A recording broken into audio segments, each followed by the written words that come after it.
Hello दोस्तों, आप सभी का स्वागत है मेरे यूट्यूब चैनल पे। आज हम लोग क्लास 7 साइंस का चैप्टर 2 पढ़ेंगे, जिसमें बच्चों हम लोगों को क्या पढ़ना है, जंतुओं में पोषण।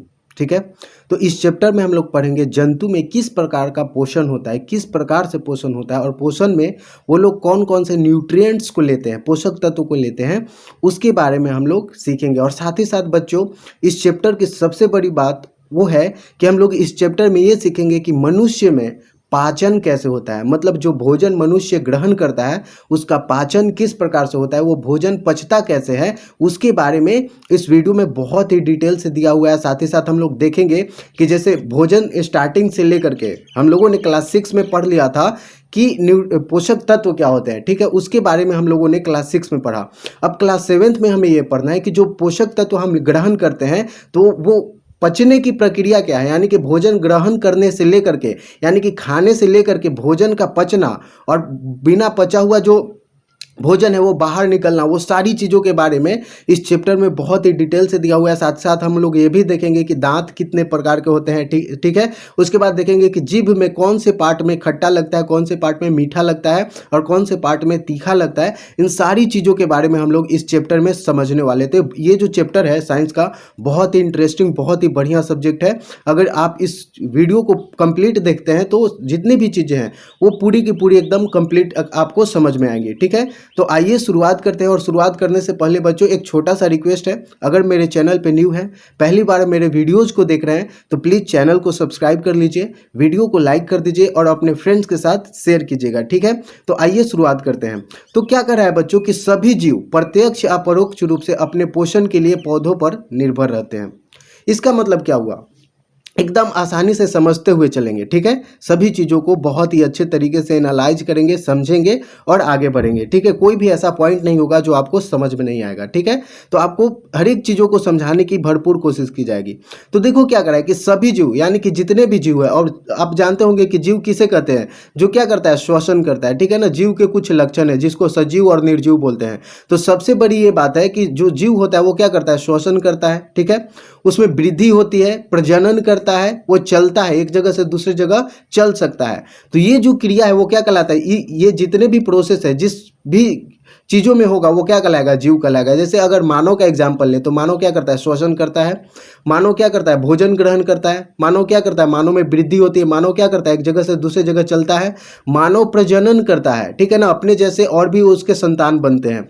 तो वो जो क्वालिटीज है वो जिस भी चीज में होगा वो क्या कहलाएगा, जीव कहलाएगा। अब तो जीव क्लियर हो गया। अब बात करें कि प्रत्यक्ष अपरोक्ष रूप से, या तो डायरेक्टली या फिर इनडायरेक्टली। कहने का मतलब क्या हुआ कि या तो डायरेक्टली या फिर इनडायरेक्टली अपने पोषण के लिए, किस चीज के लिए बच्चों, अपने पोषण के लिए, पोषण मतलब भोजन के लिए किस चीज पर निर्भर होते हैं, तो पौधों पे निर्भर होते हैं। किस पे निर्भर होते हैं, पौधों पे। अब इस चीज को समझते हैं कि पौधे पे कैसे निर्भर होते हैं। आप कैसे कह सकते हैं कि कोई भी जो पक्ष या परोक्ष रूप से पौधों पे निर्भर होता है। तो इसको ऐसे समझते हैं बच्चों, जैसे हम खुद अपना एग्जाम्पल लेते हैं, मानव का एग्जाम्पल लेते हैं।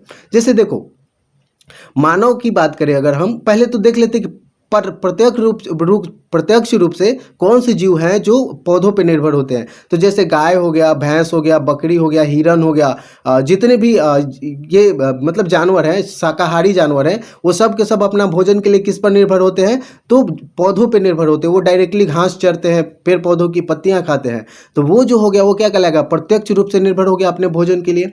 अब बात करें कि परोक्ष रूप से, यानी कि इनडायरेक्टली जैसे मानव हो गया, तो मानव तो प्रत्यक्ष रूप से भी हो, जैसे हरी घास, सब्जियां, क्या बोलते हैं, सब्जियां खाता है, हरी सब्जियां खाता है, साग खाते हैं, तो ये भी डायरेक्टली हो गए। या फिर अगर बात करें शेर का, ठीक है, और इन शेर की अगर बात करें तो शेर जो है वो क्या है, इनडायरेक्टली निर्भर है। अब इनडायरेक्टली कैसे, शेर तो डायरेक्ट पेड़ पौधों को नहीं खाता है, लेकिन जो जानवर पेड़ पौधों को खाते हैं और उस जानवर को जब शेर खाता है तो वो क्या कहलाएगा, इनडायरेक्टली कहलाएगा। क्योंकि अगर सोच करके देखो कि पेड़ पौधे न रहे तो जो पेड़ पौधे खाने वाले जो जीव है वो नहीं रहेंगे। अगर वो नहीं रहेंगे तो शेर अपना भोजन किससे खाएगा, कहाँ से प्राप्त करेगा। तो ये जो प्रक्रिया कहलाएगा वो क्या कहलाएगा, परोक्ष रूप से। तो आई होप ये जो कॉन्सेप्ट यहाँ पे लिखा हुआ है कि जितने भी जीव होते हैं के प्रत्यक्ष रूप से या फिर परोक्ष रूप से अपने पोषण के लिए किस पे निर्भर होते हैं, तो पौधों पे निर्भर होते हैं। ये क्लियर हो गया होगा। ठीक है, आगे बढ़ते हैं। अब देखो क्या करा है कि सभी जीवों को अपना उत्तम स्वास्थ्य शारीरिक वृद्धि, विकास एवं गतिशीलता बनाए रखने के लिए पोषण की जरूरत होती है। जाहिर सी बात है बच्चों, अगर कोई भी जीव अपना पोषण नहीं लेता है यानी कि खाना नहीं खाता है, अगर नॉर्मल सेंस में अगर देखा जाए तो हम क्या बोलेंगे, पोषण लेने का मतलब क्या हुआ, खाना खाना, ठीक है, भोजन करना। अगर कोई भी जीव भोजन नहीं करता है तो उसमें क्या नहीं होगा, उसका उत्तम स्वास्थ्य नहीं होगा। उत्तम स्वास्थ्य कहने का मतलब क्या हुआ कि वो मतलब अस्वस्थ नहीं रह सकता है, मतलब बीमार पड़ जाएगा। दूसरी बात होता है कि शारीरिक वृद्धि रुक जाएगी। देखते हैं कि बहुत से ऐसे बच्चे होते हैं जिनको अच्छे तरीके से पोषण नहीं मिला हुआ होता है, तो उनकी जो वृद्धि है वो क्या हो जाती है, रुक जाती है। शारीरिक वृद्धि, दुबले पतले हो जाते हैं तो वो रुक जाएगा। साथ ही साथ विकास और गतिशीलता, मतलब एकदम क्या बोलते हैं, मर्किटाइल जैसा किए हुए रहेगा, मतलब चल एकदम कमजोर हो जाएगा। तो इस तरीके से, तो इन सब चीज़ों से बचने के लिए यानी कि उत्तम स्वास्थ्य रखने के लिए, शारीरिक वृद्धि के लिए, विकास और गतिशीलता बनाए रखने के लिए किस चीज़ की आवश्यकता होती है बच्चों, तो वो होती है पोषण की, यानी कि भोजन की आवश्यकता होती है। ठीक है, अब देखो क्या है कि जंतुओं के पोषण में उनकी पोषक तत्वों की जरूरत, क्या करें कि जंतुओं के पोषण में उनकी पोषक तत्वों की जरूरत, भोजन ग्रहण का तरीका जिसको अंतर्ग्रहण भी बोलते हैं, तथा शरीर में उनका उपयोग शामिल है। यानी कि अगर बात करें कि जंतुओं में पोषण, अगर बोले जंतुओं में पोषण, तो जंतु में पोषण बोल दिए तो इससे, इस पोषण बोलने से बहुत सारी चीज़ें इसमें शामिल हो जाती हैं। जैसे उनके पोषण तत्वों की जरूरत, पहली तो कि जो जरूरत है पोषक तत्वों की वो आ गया पोषण में। दूसरा है भोजन ग्रहण करने का तरीका, कि किस प्रकार से भोजन को ग्रहण कर रहा है, वो भी पोषण के अंदर ही आएगा। साथ ही साथ शरीर में उनका उपयोग शामिल है, और वो जो भोजन हमने ग्रहण किया वो शरीर में किस प्रकार से उपयोग में लिया जा रहा है, वो भी किसके अंतर्गत आएगा बच्चों, तो वो भी पोषण के अंतर्गत आएगा। यानी कि पोषण के अंतर्गत मुख्य रूप से 3 चीजें आती हैं। पहला कि पोषक तत्वों की जरूरत, हमें कौन कौन से पोषक तत्व की जरूरत होगी, एक बात। दूसरी बात हो गई कि भोजन किस प्रकार से ग्रहण करेंगे, दूसरी बात, दूसरा पॉइंट हो गया। और तीसरा हो गया कि शरीर में उसका किस प्रकार से उपयोग किया जाएगा। जब हम भोजन ग्रहण करेंगे तो जो पोषक तत्व हम अपने भोजन के रूप में ले रहे हैं उसका शरीर किस प्रकार से उपयोग करेगा, ये 3 जो प्रक्रिया है वो किस में आता है, पोषण में आता है। ठीक है, अब देखो आगे बढ़ते हैं। आगे क्या कह रहा है बच्चों कि पिछली कक्षा में आप जान चुके हैं कि हमारे भोजन में कई अवयव होते हैं जो भोजन को संतुलित बनाते हैं। आपको उनका नाम जरूर याद होगा, उन्हें तालिका में लिखिए। ठीक है, उन्हें दिए गए ये जो लिस्ट है इसमें लिखना है। तो हम लोग जानते थे कि मुख्य रूप से 5 जो है वो क्या होते हैं, पोषक तत्व होते हैं। पहला अगर देखें सबसे जो महत्वपूर्ण है वो कौन है, कार्बोहाइड्रेट है। कौन है, कार्बोहाइड्रेट, कार्बोहाइड्रेट है। ठीक है, पहला जो पोषक तत्व है कार्बोहाइड्रेट। दूसरा अगर देखें तो दूसरा हो गया वसा। कौन हो गया, वसा। और कार्बोहाइड्रेट से हमें क्या मिलता है, एनर्जी मिलता है। वसा से भी हमें क्या मिलता है, एनर्जी मिलता है। लेकिन कब मिलता है, जब कार्बोहाइड्रेट हमारे शरीर का खत्म हो जाए तो जो हमारा शरीर है वो अपने ऊर्जा के लिए किसका उपयोग करना शुरू कर देता है, वसा का, जिसको इंग्लिश में फैट बोलते हैं। तीसरा हो गया प्रोटीन। तीसरा कौन हो गया, तीसरा हो गया प्रोटीन। चौथा हो गया विटामिन। चौथा हो गया विटामिन। ठीक है, और पांचवा हो गया खनिज लवण। खनिज लवण और जल, खनिज लवण और खनिज लवण और जल, ये 5 जो है वो क्या है, पोषक तत्व हैं जो हमारे शरीर को, और भी है लेकिन ये जो मुख्य रूप से ये जो 5 पोषक तत्व हैं जो हमारे शरीर के लिए बहुत ही जरूरी है। इनको आप लिख लीजिए। ठीक है, कॉपी में वीडियो को पॉज कीजिए और लिखते जाइएगा। ठीक है, आगे बढ़ते हैं। अब देखो बच्चों क्या करा है कि जंतुओं द्वारा ग्रहण किए गए भोजन के अवयवों की संरचना अत्यंत जटिल होती है। अब देखो एक चीज और समझना है बच्चों, क्या कि जो भी हम लोग भोजन ग्रहण करते हैं इनकी जो संरचना है, मतलब इनकी जो बनावट है वो बहुत ही जटिल है, मतलब कॉम्प्लेक्स है। ग्रहण किए गए भोजन से शरीर कई प्रकार के पदार्थों का संश्लेषण करता है, जिसमें कुछ हमारे लिए अत्यंत उपयोगी होते हैं जबकि कुछ अपशिष्ट होते हैं, अनुपयोगी पदार्थ भी उत्पन्न होते हैं। इस संपूर्ण प्रक्रिया को क्या कहते हैं, पाचन कहते हैं। क्या कहते हैं बच्चों, पाचन कहते हैं। यानी इसका मतलब क्या हुआ कि जब हम लोग भोजन ग्रहण करते हैं, मान लीजिए दाल भात चावल खाया, ठीक है, सॉरी दाल भात सब्जी खाया और साथ ही साथ अगर रोटी खा रहे हैं, रोटी सब्जी खा रहे हैं, या फिर कभी मांस भी लोग खाने लगते हैं, तो ये जितनी भी चीज़ें हैं उन सब का बनावट जो है वो बहुत ही जटिल है। तो इन सब को पचाने के लिए शरीर को अलग अलग कार्य करने पड़ते हैं और शरीर में अलग अलग अंग बने हुए हैं, ठीक है।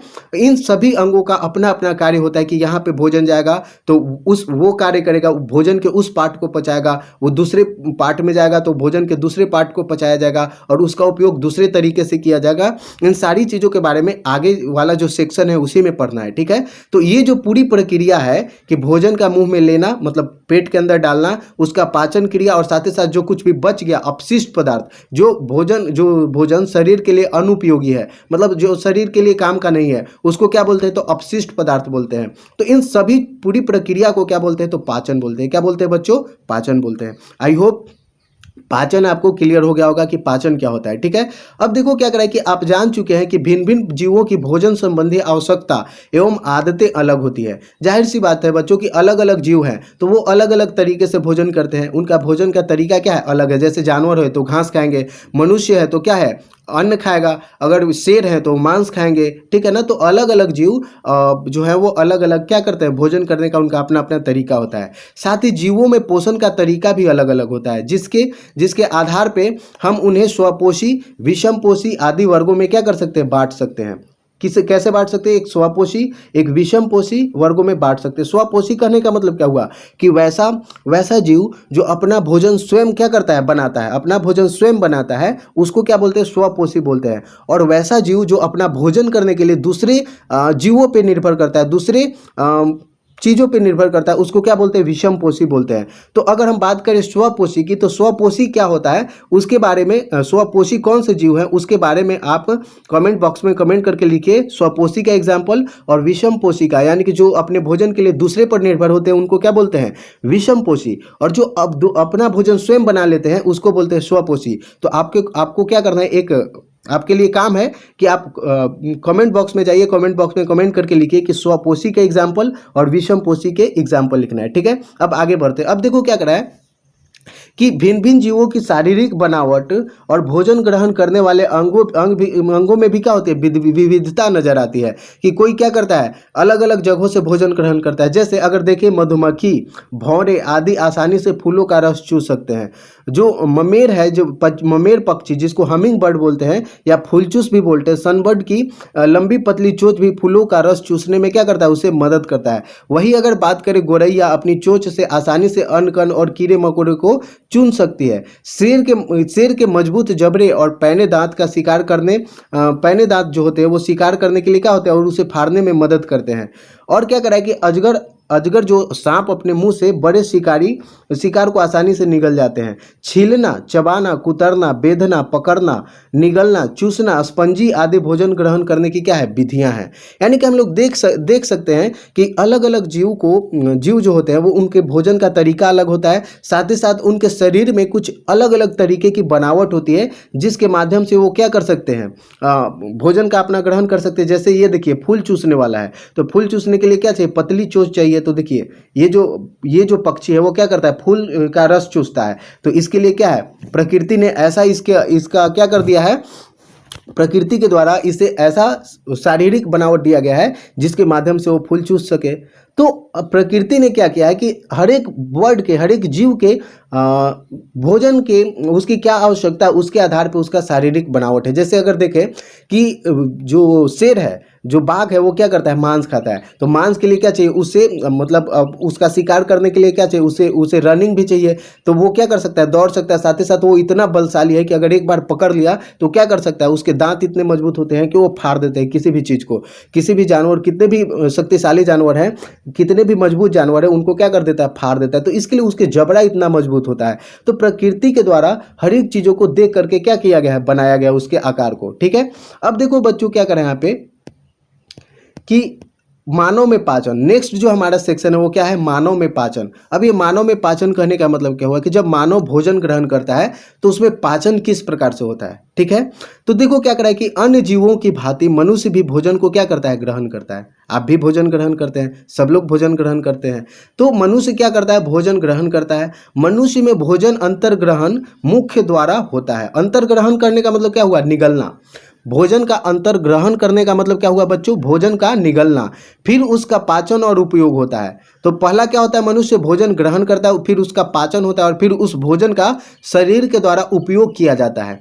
भोजन का बिना पचा हुआ अनुपयोगी भाग, जिसको मल कहते हैं, मल के रूप में शरीर से बाहर निष्कासित होता है। ठीक है, तो ये पूरी प्रक्रिया है। अब देखो क्या करें कि मनुष्य में भोजन मुख द्वारा ग्रहण किए जाने के बाद एक सतत लंबी नालिका से गुजरता है, जो मुख गुहिका से आरंभ होकर गुदा या फिर मल द्वार तक जाती है। इसे आहार नाल कहते हैं। अब देख लेते हैं कि ये आहार नाल क्या होता है। तो देखो बच्चों, यहाँ पे आप देखोगे तो आपको पता चलेगा। देखो यहाँ से एक लंबी नली बनी हुई है, यहाँ पे आप देख सकते हैं कि ये क्या है, एक पूरी लंबी नली बनी हुई है, जिसके माध्यम से जब हम भोजन को क्या करते हैं, ग्रहण करते हैं, अपने मुख से, अपने मुंह से भोजन को जब ग्रहण करते हैं तो ये लंबी नली बनी हुई है। ठीक है, इसको क्या बोलते हैं, आहार नाल बोलते हैं। क्या बोलते हैं बच्चों, आहार नाल। और ऐसे ऐसे होते होते क्या करता है, ये जो भोजन है वो इस प्रकार से होते होते होते होते यहाँ पे आप देख सकते हैं कि ऐसे होते होते और ये बाहर निकल जाता है। ठीक है ना, तो ये जो पूरी लंबी नली है, इसको क्या बोलते हैं, आहार नाल बोलते हैं। क्या बोलते हैं, आहार नाल।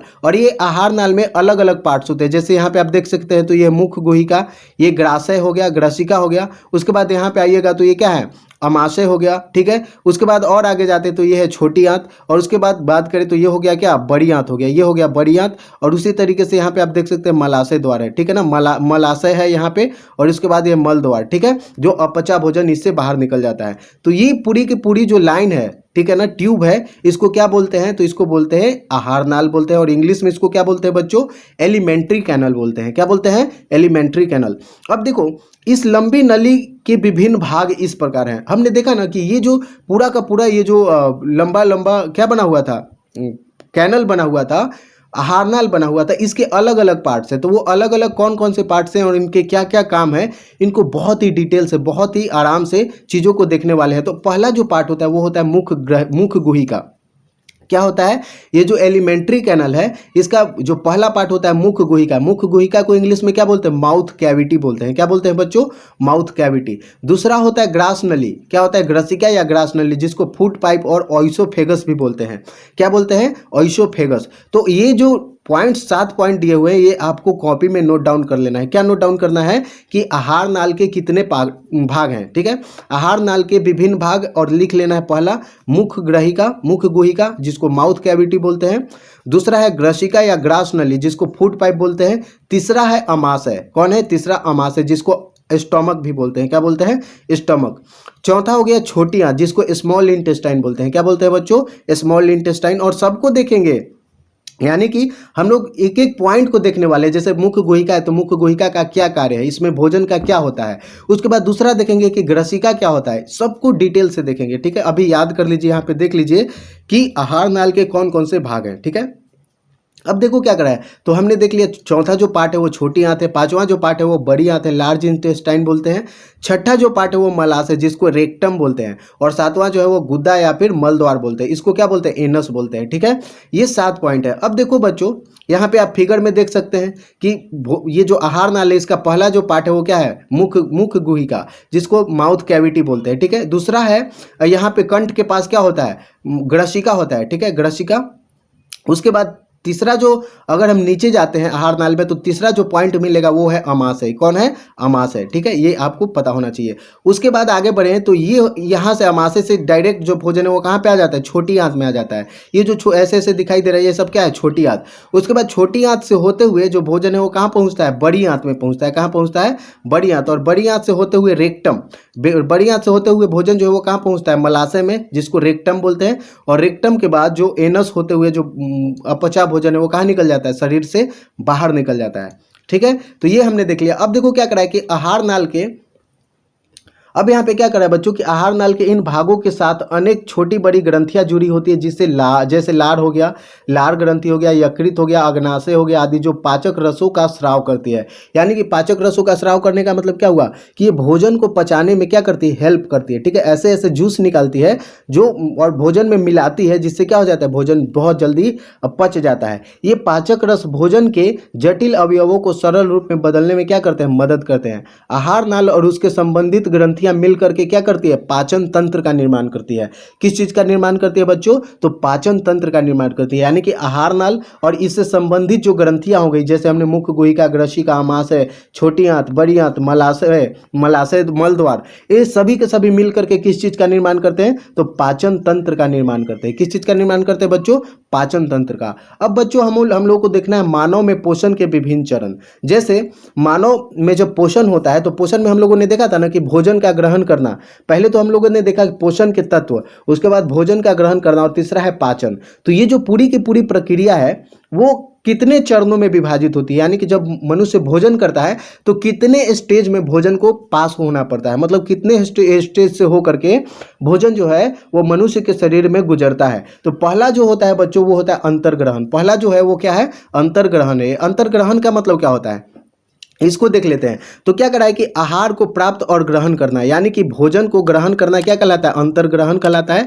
और मनुष्य में यह मुख द्वारा होता है, जहां दांत से भोजन को चबाया जाता है। तो भोजन, तो ये चीज आपको याद रखना है बच्चों, क्या कि मनुष्य में भोजन का पाचन कहाँ से शुरू हो जाता है, मुख से शुरू हो जाता है, यानी कि मुंह से, हमारे मुंह से ही भोजन का पचना शुरू हो जाता है, और यहाँ से प्रोसेस जो है वो स्टार्ट हो जाता है। और पहला जो प्रोसेस होता है वो क्या होता है, भोजन का चबाना। इसलिए कहा जाता है कि अगर आप चाहते हैं कि भोजन अच्छे तरीके से पच जाए, इसके लिए क्या करना पड़ता है, आपको अच्छे तरीके से भोजन को चबाना जरूरी होता है। अगर आप भोजन को अच्छे से न चबा करके निगल जाइएगा तो भोजन पचेगा नहीं। क्यों, क्योंकि वो जो पाचन की प्रक्रिया है वो कहाँ से शुरू होती है, हमारे मुख से शुरू होती है, हमारे मुंह से शुरू होती है। और मुंह में ही काम अच्छे से नहीं कीजिएगा, कि भोजन को नहीं चबाइएगा तो भोजन पचेगा नहीं, ठीक है, आपको अनपच कर देगा, ठीक है। तो ये चीज हम लोगों ने देख लिया। तो पहला जो पाचन का जो प्रक्रिया है, पोषण का जो प्रक्रिया है वो क्या है, अंतर्ग्रहण, ठीक है। अंतर्ग्रहण का मतलब क्या हुआ, भोजन का मुख में डालना, यानी कि भोजन का ग्रहण करना क्या कहलाता है, अंतर्ग्रहण। एक क्लियर हो गया एक स्टेज। दूसरा है पाचन। अब इसमें आता है पाचन। पाचन में क्या होता है कि भोजन के जटिल अवयवों से उपयोगी पदार्थों का संश्लेषण। पाचन की प्रक्रिया में मुख से आरंभ होकर आंत तक पूरी हो जाती है, यानी कि मनुष्य में भोजन कहाँ से कहाँ तक पचता है, तो पाचन की जो प्रक्रिया है वो कहाँ से शुरू होती है, मुख से, हमारे मुंह से शुरू होती है, और अंत कहाँ पे होती है, और आंत तक पूरी हो जाती है, यानी कि छोटी आंत बड़ी आंत आते आते जो पाचन की प्रक्रिया है हमारे शरीर में वो पूरी हो जाती है, जिसमें अनेक रासायनिक स्राव, जिसको एंजाइम की मदद करते हैं, यानी कि भोजन को पचाने में अलग अलग एंजाइम जो हम लोग आगे, जिसके बारे में हम लोग आगे पढ़ेंगे कि एंजाइम क्या होते हैं और कौन कौन से एंजाइम भोजन को, कौन कौन से पार्ट्स को पचाने में मदद करते हैं, उन सबको हम लोग सीखने वाले हैं, ठीक है। तो ये हो गया पाचन। दूसरा होता है अवशोषण। तीसरा क्या होता है प्रक्रिया, पहला अंतर्ग्रहण, दूसरा पाचन, तीसरा हो गया अवशोषण। अवशोषण करने का मतलब क्या हुआ बच्चों, कि पचित भोजन का रंसागुलों द्वारा ग्रहण एवं रक्त में मिलाने की जो प्रक्रिया होती है उसको क्या बोलते हैं, अवशोषण। यानी कि अब हम लोगों ने देखा भोजन को ग्रहण कर लिया, पाचन हो गया, छोटी आंत बड़ी आंत तक पहुंचते पहुंचते भोजन जो है वो पच जाता है। अब पचा हुआ जो भोजन का पार्ट है, ठीक है, जो शरीर को चाहिए उसको ग्रहण करने के लिए, यानी कि उसको शोषित करने के लिए, अवशोषित करने के लिए, ये जो क्या बोलते हैं, छोटी आंत और बड़ी आंत है, इसमें छोटे छोटे क्या होते हैं, पार्ट्स बने हुए होते हैं, जो क्या करते हैं, रसांगुल बोलते हैं। क्या बोलते हैं हिंदी में, इसको रसांगुल बोलते हैं। ये क्या करते हैं, यहाँ से जब भोजन के जो न्यूट्रिएंट्स गुजरते हैं तो इसको अपने में अवशोषित कर लेता है, और अवशोषित करके ब्लड में मिलाने का काम करता है, ठीक है। तो ये जो प्रक्रिया उसको क्या बोलते हैं, अवशोषण बोलते हैं। और चौथा जो प्रक्रिया वो है स्वांगीकरण। स्वांगीकरण का मतलब क्या हुआ, कि शरीर के वृद्धि और विकास के लिए पचित भोजन का जो उपयोग है वो क्या कहलाता है, स्वांगीकरण कहलाता है। क्या कहलाता है बच्चों, स्वांगीकरण। और पांचवा जो प्रोसेस है वो क्या है, निष्क्रमण। कौन है, निष्क्रमण। पांचवा जो प्रोसेस है वो कौन सा है बच्चों, निष्क्रमण। निष्क्रमण का मतलब क्या हुआ, अपचित भोजन का आहार नाल से निष्कासन जो है वो क्या कहलाता है, निष्क्रमण कहलाता है। तो आई होप ये जो पांचों प्रोसेस है कि अंतर्ग्रहण क्या होता है, भोजन का पाचन क्या होता है, अवशोषण क्या होता है, स्वांगीकरण क्या होता है, और निष्क्रमण क्या होता है, ये सभी के सभी जो कॉन्सेप्ट है वो आपको क्लियर हो गया होगा, ठीक है। अब देख लेते हैं क्या करें कि हम जो भोजन करते हैं वो आहार नाल विभिन्न भागों से होकर के गुजरता है। क्या करता है बच्चों, हम जो भोजन करते हैं वो जो आहार नाल के विभिन्न भागों से होकर गुजरता है। और आइए अब हम जाने कि आहार नाल के विभिन्न भागों में भोजन का क्या होता है, ठीक है ना। तो हम लोगों ने पढ़ा था, क्या शुरू करना कहाँ से करना है, मुख एवं मुख गुहिका से। हमको कहाँ से पढ़ना है बच्चों, मुख और मुख गुहिका से, जिसको हिंदी में क्या बोलते हैं, बकल कैविटी बोलते हैं। क्या बोलते हैं बच्चों, बकल कैविटी बोलते हैं। तो हम लोग ये जो पॉइंट है कि मुख और मुख गुहिका से भोजन का, मुख गुहिका में भोजन का क्या होता है, इसके बारे में हम लोग नेक्स्ट वीडियो में पढ़ेंगे। इस वीडियो में इतना ही रहने देते हैं, तो मिलते हैं नेक्स्ट वीडियो में। तब तक के लिए धन्यवाद। और अभी तक चैनल को सब्सक्राइब नहीं किया है बच्चों तो प्लीज़ चैनल को सब्सक्राइब कर लीजिए, वीडियो को लाइक कर दीजिए और अपने फ्रेंड्स के साथ शेयर कीजिएगा। जहाँ कहीं भी कोचिंग ट्यूशन कहीं भी जाते हैं तो अपने दोस्तों को, अपने क्लासमेट्स को इस चैनल के बारे में जरूर बताइएगा, ठीक है। तो मिलते हैं नेक्स्ट वीडियो में, तब तक के लिए धन्यवाद। Take care.